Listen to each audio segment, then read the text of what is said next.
Employability skills first year and 1 year trade की जो series start हुई थी उसमें आज हम लोग पार्ट 3 करेंगे। इससे पहले पार्ट 1 और पार्ट 2 कर चुके हैं जिसमें 20-20 क्वेश्चन थे एंड एक बोनस क्वेश्चन आपके लिए था। सेम पार्ट 3 में भी आपके लिए एक बोनस क्वेश्चन है लास्ट में जिसका आंसर आपको कमेंट बॉक्स में करना है, जो कि प्रीवियस पार्ट 1 या 2 से हो सकता है। जिनके भी आंसर सही होंगे उनको हम लाइक एंड रिप्लाई जरूर करेंगे। चैनल पर नए हैं तो सब्सक्राइब बटन को हिट कीजिएगा, साथ में बेल आइकन को भी दबाइएगा।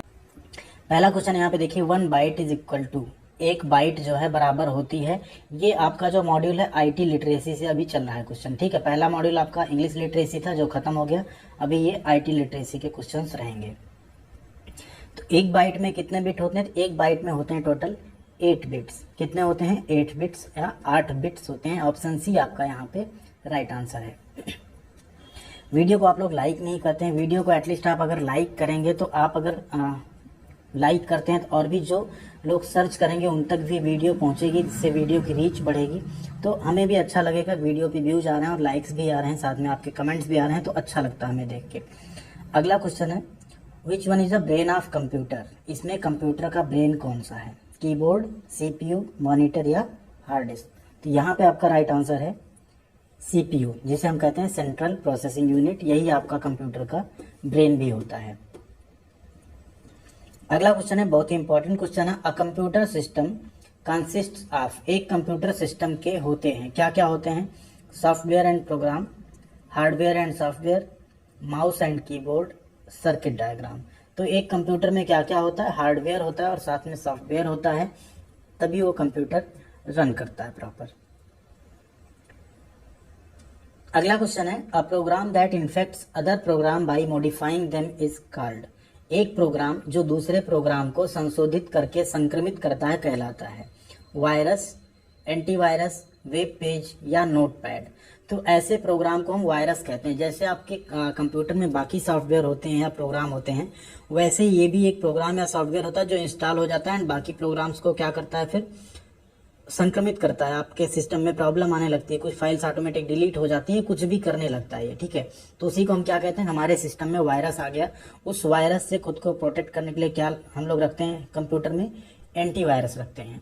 आप फालतू की जो लिंक्स आती हैं, कोई भी आप ईमेल आईडी पे लिंक आई या आपने कोई सर्च किया ब्राउजर में, उन सब किसी लिंक पे ऐसे फालतू कभी क्लिक नहीं करना चाहिए अगर आप उसे ना जान रहे हो। नहीं, उससे भी कई बार वायरस आपके सिस्टम में आ जाता है। किसी भी अननोन पेन ड्राइव या हार्ड डिस्क को अपने सिस्टम में नहीं लगाना चाहिए, तो इससे आपका सिस्टम सुरक्षित रहता है। अगला क्वेश्चन है, यहाँ पे देखिए, a software application used to enable computer users to locate and access web page is called. Computer उपयोगकर्ताओं को वेब पेज का पता लगाने और उस तक पहुंचने में सक्षम बनाने के लिए उपयोग किए जाने वाले सॉफ्टवेयर एप्लीकेशन को क्या कहते हैं? Web browser, web server, website या ईमेल? ध्यान दीजिए, इसे हम कहते हैं वेब ब्राउजर। जैसे गूगल क्रोम हो गया, इंटरनेट एक्सप्लोरर हो गया, मोजिला फायरफॉक्स हो गया, ये सब क्या है? वेब ब्राउजर हैं। इन पे आप कोई जब एड्रेस या वेब पेज सर्च करते हैं, ठीक है, जिसे हम वेबसाइट भी कहते हैं, वेबसाइट आप सर्च करते हैं तो वो ओपन होती है। वेबसाइट के सारे डेटा कहाँ रहते हैं? वेब सर्वर में रहते हैं, आप ब्राउजर से उसे एक्सेस कर सकते हैं, ठीक है। एंड ईमेल क्या होता है? ईमेल को हम इलेक्ट्रॉनिक मेलिंग बोलते हैं, जिसे आप कुछ डॉक्यूमेंट्स, फाइल्स, टेक्स्ट किसी एक को यहाँ बैठे बैठे कहीं और भेज सकते हैं इलेक्ट्रॉनिकली, ठीक है। यहाँ पे वेब ब्राउजर आपका राइट आंसर हो गया।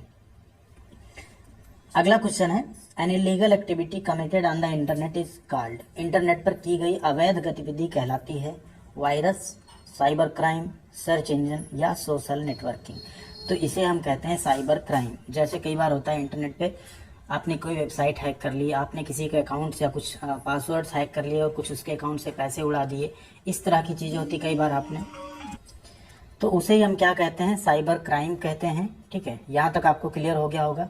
अभी कोई भी डाउट या कोई सुझाव आपका हो तो आप जरूर कमेंट कीजिएगा एंड वीडियो कैसी लग रही है जरूर बताइए, लाइक बटन हिट करते रहिए।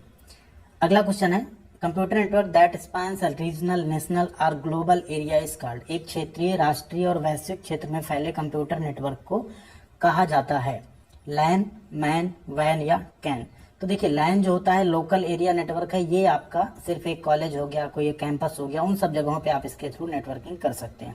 जो रीजनल लेवल, नेशनल लेवल या ग्लोबल एरिया के नेटवर्क होते हैं उन्हें बोलते हैं वैन, यानी वाइड एरिया नेटवर्क। जो आप इंटरनेट यूज करते हैं एक तरह का क्या है? ये वाइड एरिया नेटवर्क है, ठीक है।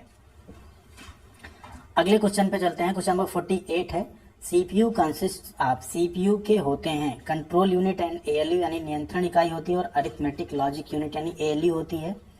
Storage device and ALU, input and output device या input device and control unit.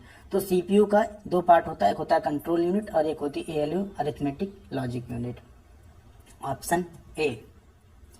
अगला क्वेश्चन है, in an email where will you add the recipient mail address whom you want to send the copy of an email। एक email में आप जिसको भेजना चाह रहे हैं मेल, ठीक है, एंड एक कॉपी आप सेंड करना चाह रहे हैं, उसे आप कहाँ ऐड करेंगे?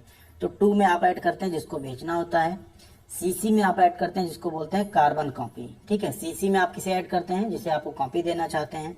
बीसीसी का मतलब होता है ब्लाइंड कार्बन कॉपी। इसमें अगर आप किसी को ऐड करते हैं, ऐसे आदमी को आप ऐड करना चाहते हैं कि उस तक मेल भी चला जाए और कार्बन कॉपी एंड टू वाले को पता भी ना चले, तो उसे हम ऐड करते हैं बीसीसी में, ठीक है। एंड सब्जेक्ट में आप लिखते हैं कि मेल में आप क्या भेज रहे हैं। तो यहाँ पे क्या हो गया, कॉपी आप ऐड करने के लिए किसमें ऐड करेंगे मेल? सीसी में, कार्बन कॉपी में। अगला क्वेश्चन है, in Excel the intersection of a row and column is called. एक एक्सेल में रो और कॉलम का जो इंटरसेक्शन है उसे क्या कहते हैं? देखिए ये आपकी हो गई एक एक्सेल सीट, कुछ इस तरह की होती है। अब रो और कॉलम का जो इंटरसेक्शन है इसे ही हम क्या कहते हैं? सेल कहते हैं। क्या कहते हैं? सेल कहते हैं। Option A cell. ये इसकी सबसे छोटी यूनिट भी होती है, कई बार क्वेश्चन आता है एक्सेल में सबसे छोटी यूनिट क्या होती है, तो सेल होती है आपकी, ठीक है। अगला क्वेश्चन है, in MS Excel collection of worksheet is known as. अब एमएस एक्सेल जो होता है उसमें मान लीजिए आपने एक सीट बनाई, ठीक है, यहाँ पे रहता है सीट 1, यहाँ रहता है सीट 2, यहाँ सीट 3, इस तरह से रहता है। तो इन कलेक्शन ऑफ वर्कशीट्स को हम कहते हैं वर्क बुक, ठीक है। एक सीट हो गई वर्कशीट, 1 2 3 4 कई सारी सीट मिलके क्या बनाती है? हमारा वर्क बुक बनाती है, ठीक है। तो कलेक्शन ऑफ वर्कशीट को हम क्या कहते हैं एक्सेल में? वर्क बुक कहते हैं। अगला क्वेश्चन है, in MS Excel to insert a formula in cell B must begin the entry with an operator. MS Excel में सेल में आपको एक फार्मूला डालना है, तो हम किस ऑपरेटर के साथ एंट्री शुरू करेंगे? तो वहां पे हम एंट्री शुरू करते हैं इज इक्वल से। कोई भी आपको फार्मूला डालना है, चाहे सम का, चाहे मल्टीप्लिकेशन डालना है, कुछ भी आपको जो फार्मूला डालना है, पहले आपको सेल में कैसे एंट्री करनी होगी? इज इक्वल टू, यानी बराबर का साइन आपको लगाना होगा। अगले क्वेश्चन की तरफ चलते हैं, in MS Paint which extension is not supported. MS Paint में कौन सा एक्सटेंशन सपोर्ट नहीं करता है? .jpeg, .doc, .gif या .png। देखिए jpeg, gif और png ये तीनों क्या हैं? इमेज के फॉर्मेट्स हैं, ठीक है। तो ये एमएस पेंट में सपोर्ट करता है। .doc क्या है आपका? एमएस वर्ड डॉक्यूमेंट का फॉर्मेट होता है, तो ये आपका एमएस पेंट में सपोर्ट नहीं करता है। तो ऑप्शन बी .doc आपका सपोर्ट नहीं करेगा। नेक्स्ट है, in which orientation the text is printed lengthwise. किस ओरिएंटेशन में टेक्स्ट को लंबाई के हिसाब से प्रिंट किया जाता है? अब आपके पास अगर कोई पेज है, यहाँ आप हिंदी पे मत जाइएगा, मान लीजिए ये पेज है, ठीक है, तो ये इसकी क्या हो गई? लंबाई हो गई, ये इसकी चौड़ाई हो गई। तो टेक्स्ट जब ऐसे ऐसे में प्रिंट हो रहा है, मतलब लंबाई वार प्रिंट हो रहा है, तो उसे हम क्या कहते हैं? प्रोट्रेट, ठीक है। आप लेंथ पे, आप थ्रू आउट लेंथ ऐसा प्रिंट किए, तो उसे हम क्या कहते हैं? प्रोट्रेट कहते हैं, ठीक है, प्रोट्रेट मोड कहते हैं। अगला क्वेश्चन अब इसी पे आ गया, जब चौड़ाई के हिसाब से, अब मान लीजिए आपका पेज ऐसा है और आपने ऐसा ऐसा प्रिंट किया, तो ये आपकी लंबाई हुई, ये चौड़ाई हुई। तो जब आप चौड़ाई में पूरा प्रिंट किए थ्रू आउट पढ़ने के लायक लेटर, तो उसे हम क्या कहते हैं? लैंडस्केप कहते हैं। Option D landscape. नेक्स्ट है, spreadsheets are saved with extension. देखिए स्प्रेडशीट का मतलब क्या होता है? वही एक्सेल सीट, जो एमएस एक्सेल की सीट है उसी को हम क्या कहते हैं? स्प्रेडशीट। तो स्प्रेडशीट का दो एक्सटेंशन होता है, एक होता है .xls, एक होता है .xlsx, ठीक है। ये दो एक्सटेंशन होते हैं। यहाँ पे आपका कौन सा सही है? .xls। ये आपका एमएस एक्सेल या स्प्रेडशीट का एक्सटेंशन होता है। .doc एमएस वर्ड का होता है। .pdf डॉक्यूमेंट्स का होता है। .mp3 आपका किसी म्यूजिक का या साउंड फाइल का हो सकता है। अगला क्वेश्चन है, the expansion of LAN is. LAN का विस्तार क्या है? लैन का विस्तार होता है लोकल एरिया नेटवर्क। जैसा हमने बताया था, कोई कॉलेज कैंपस हुआ, कुछ हुआ, वहां पे अगर एक नेटवर्क का बैठाया गया जाल, तो उसे हम कहते हैं लोकल एरिया नेटवर्क। अगला क्वेश्चन है 58, the expansion of ROM is. ROM, ROM का विस्तार बताना है आपको। तो रोम का विस्तार क्या होता है?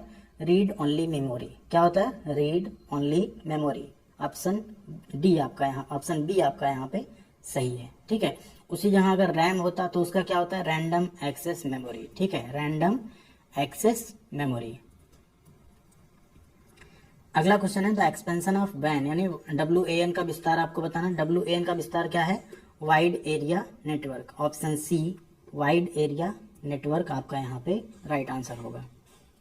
नेक्स्ट है what does ASAP ASAP stands for in SMS language. तो SMS में जो एसएप आप शॉर्टकट लिखते हैं उसका फुल फॉर्म आपको बताना है क्या होता है, उसका मीनिंग क्या होता है। उसका मीनिंग होता है एज सुन एज पॉसिबल, मतलब जितनी जल्दी हो सके उतनी जल्दी। जैसे आप बोलते हैं ना एसएप, रिप्लाई चाहिए आपको तुरंत, तो जितनी जल्दी हो सके उतनी जल्दी आप रिप्लाई करो, उसको हम शॉर्टकट में क्या लिखते हैं, एसएप। ऐसे आपने सुना होगा FYE लिखते हैं, FYI लिखते हैं। FYI का होता है फॉर योर इन्फॉर्मेशन। ठीक है, तो यहाँ पे आपका राइट आंसर क्या हो गया, option C as soon as possible. आ गई आपकी बारी, बोनस क्वेश्चन आपके लिए आ गया। बहुत ही सिंपल क्वेश्चन है, देखते हैं कितने लोगों का सही आंसर आता है इसमें। Which is a silent letter in the word answer. ठीक है, ANSWER है आंसर। इसमें आपको बताना है साइलेंट वर्ड कौन सा है, RES या W। कौन सा वर्ड साइलेंट है कमेंट कीजिएगा। एंड वीडियो पसंद आई तो लाइक जरूर दबाइएगा, साथ में वीडियो को शेयर कीजिएगा अपने दोस्तों के साथ अपने सभी ग्रुप्स में। एंड चैनल को सब्सक्राइब कर लीजिएगा। पार्ट 4 आपको मॉर्निंग में मिल जाएगा, कल इवनिंग में आपको पार्ट 5 मिल जाएगा।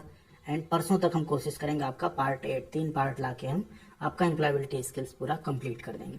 थैंक यू वेरी मच, बने रहेगा चैनल पे, देखते रहेगा वीडियोज, पढ़ाई करते रहिएगा आप लोग। Thank you.